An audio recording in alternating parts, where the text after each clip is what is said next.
সুপ্রভাত বন্ধুরা, তোমরা কেমন আছো? আশা করি নিশ্চয়ই ভালো। আমরা সকলে খুব ভালো আছি, সুস্থ আছি। আমি Mallika, mini life of Mallika channel থেকে তোমাদের অনেক অনেক ভালোবাসা। ছোটদের আমার ভালোবাসা আর বড়দের আমার প্রণাম জানিয়ে আজকে দিনটা আমি শুরু করলাম। সকালবেলা উঠেই এই ঠাকুর ঘরে এই জানলাটা প্রচণ্ড ঝাঁ চকচকে রোদ থাকে, যেদিনকে রোদ ওঠে জানলাটা খুলে দিলাম, দিয়ে চলে আসলাম দরজায় জল দিতে। প্রতিদিনের মতোই কাজগুলো থাকে, প্রতিনিয়ত এই কাজগুলো কিন্তু করতেই হয় আমাদের সংসারে। আমরা যারা গৃহবধূ, যারা আমরা ঘরে থাকি, তাদের কিন্তু এই কাজগুলো একদম নখদর্পণে আমাদের থাকে, তাই না বলো? তোমাদের কি মতামত অবশ্যই করে জানিও। তারপরে দেখলাম সিঁড়ির লাইটটা জ্বলছে। আমি জল আর কারেন্ট একদম অপচয় পছন্দ করি না। এই নিয়ে কিন্তু আমি বাড়িতে খুব চেঁচামেচি করি। মেয়েরা যদি একটু জল নষ্ট করে বা ওর বাবা বিনা কারণে ধরো লাইট জ্বালিয়ে রেখেছে, আমি খুব বকাঝকা করি। আমার একদম পছন্দ না। যেই পয়সাটা আমি এরকম কারেন্টে খরচা করবো, সেটা আমি খাবো, একটা কোনো ভালো কাজে লাগাবো, তাই না বলো? তারপর চলে আসলাম বিছনা তুলতে, একটু জ্ঞান দিয়ে দিলাম তোমাদের। যাই হোক, এটা জ্ঞানের কথা কিছুই না, যারা বোঝার ঠিক বুঝে চলে। তারপর বিছনাটা টান টান করে নিলাম। আমার বিছনাটা যতক্ষণ না পরিষ্কার হয় মনে হয় না ঘরের কাজকর্ম হয়েছে। বিছনা পরিষ্কার করে ঘরটার ঝাড় দিয়ে নিলাম। আর কি বলো তো, ঘর ঝাড় দিতে দিতে আমি যেরকম ঘর তো ঝাড় দিতে দিতে যেখানে এখানে একটু ঝুল দেখি না, একটু ঝেড়ে নিই। ওই জন্য ঘরটা একটু পরিষ্কারও লাগে সব সময়। আর ঝুল, আমার মা বলে ঝুল থাকলে ঘরে কি হয় বলো তো, মানুষ নাকি ঝুলে থাকে। এই কথাটা আমার মায়ের কথা। যাই হোক, বড়দের কথা। আর ছোটো মেয়েটা না এই ঘরটা আজকে দেখলাম বেশ নোংরা করেছে অনেকটাই। রাত্রিবেলা কি জানি কি করছিল দুই বোনে, কাগজপত্র দেখলাম, সেগুলোকে আগে কিছুটা গুটিয়ে নিয়েছি ফেলে দিয়ে, আর যেটুকুনি ঝাঁটা দিয়ে পরিষ্কার করার করছি। আর টেবিলটাও একসাথে মুছে নিলাম, কারণ পিঁপড়ে না, ওই আরশোলা, টিকটিকি, দেখো যতই ঘর বাড়ি পরিষ্কার রাখো, যতই যা করো, ওগুলো কিন্তু থাকবেই একটু হলেও। আর যেহেতু টেবিলটার মধ্যে বসে চাটা খাই, বিস্কুট টিস্কুট পরে কোনো সময় তো তুলে খেলাম, তাই না? সেটা পরিষ্কার করে আমি একটু চলে গেলাম। স্নানটা কিন্তু হয়ে গেছে, অতটা দেখাতে পারিনি। স্নান করে চলে গেলাম ছাদে ফুল তুলতে, কিন্তু গিয়ে দেখছি সেরকম ফুল ওঠেনি। নয়নতারা ফুটেছে, সেগুলো আর নিলাম না। ওই পাশে আমাদের তিনতলার বৌদিদের কাছে অনেক ফুল ফুটেছে। আর দেখো শিউলি ফুলের কড়ি চলে এসছে, কিন্তু এই দুর্গাপুজোর সময় কিন্তু শিউলি ফুল ফোটে, আমরা সবাই জানি। আর দেখে বেশ ভালোও লাগলো। আর পাতাগুলো একটু দেখছি হলুদ হয়ে গেছে।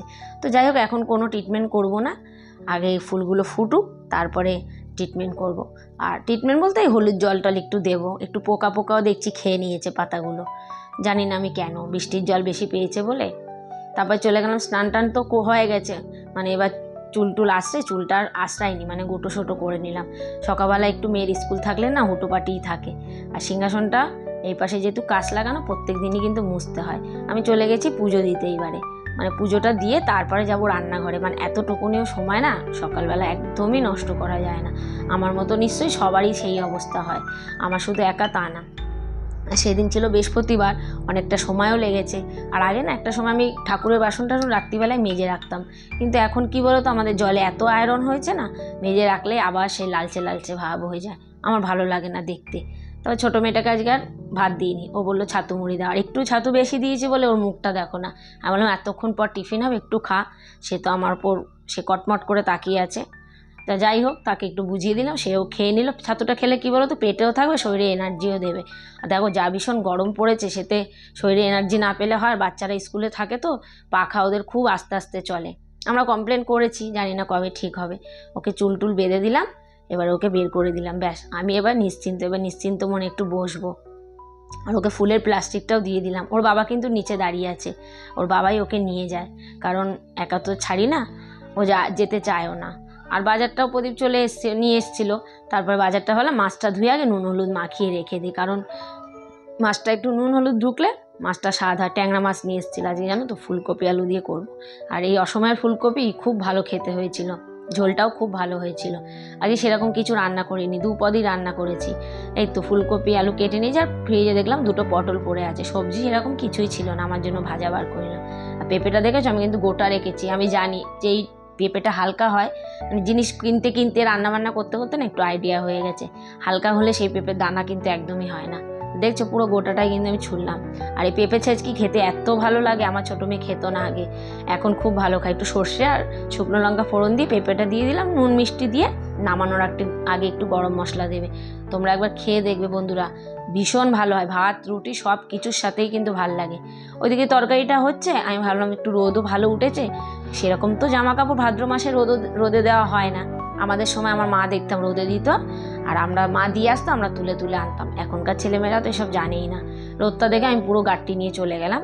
বেশি তো আমার শাড়ির কালেকশান নেই, আমার কয়েকটাই আছে, সে কটা একটু মানে সবসময় তো শাড়ি পরি না, চুড়িদারই পরি, দেখো তোমরা, মেয়ে একটু অর্ধেক পরে, আর কিছু না। এরকম একটা বক্সের মধ্যে এরকম আমি পাট পাট করে ভাঁজ করে রাখি। আর ওই দিকটা ট্রান্সপারেন্ট আছে পেপারটা, দেখাও যায়। উল্টে পাল্টে একটু রোদ খাইয়ে নিলাম শাড়িগুলো। আর তোমাদের সঙ্গে আজ কিন্তু রান্নাবান্নার কিচ্ছু শেয়ার করতে পারিনি।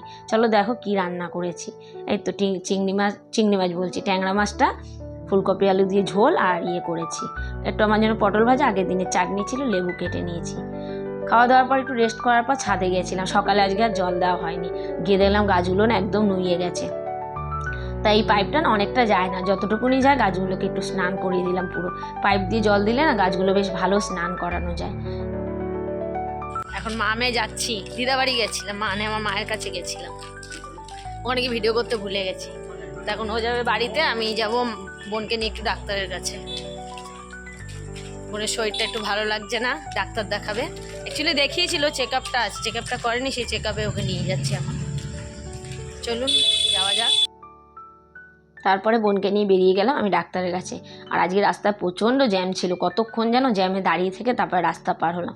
সিগন্যাল পড়েছে, তারপরেও সেই দেখি গাড়ি চলেই যাচ্ছে, কোনো একটা সেন্স নেই এদের, যতগুলো মানুষ দাঁড়িয়ে আছে বয়স্ক লোকরা, দেখো তার মধ্যে কিন্তু আমরা তারপরে ঢুকে গেছি। চলে আসলাম ডাক্তারের চেম্বারে, হাঁটতে হাঁটতেই গেছি। ও বললো একটু হেঁটেই যাবো, শরীরটা যেহেতু ভালো না, হাঁটলে ভালো লাগবে। আমি ছিলাম, ধরে ধরে নিয়ে আসলাম। ওর কী হয়েছে ও নিজেই বুঝতে পারে না, বলতে পারে না ঠিকঠাক, উইকনেস। তবে এসে দেখি ডাক্তারবাবু গেছে কলে, মানে ওনার অন্য জায়গায় একটু গেছে উনি। তা আমরা একটু বসলাম, ওয়েট করার পর ফাঁকাই ছিল, দেখিয়ে চলে আসলাম ওষুধের দোকানে ওষুধ নিতে। দাদা হাই করে দাও।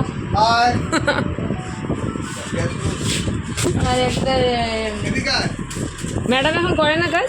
ও আচ্ছা, মিনি লাইফ অফ মল্লিকা। আর ওষুধ নিতে নিতে এই দাদাদের সঙ্গে এত পরিচয় হয়ে গেছে, আর ভীষণ ভালো ব্যবহার সব থেকে বেশি।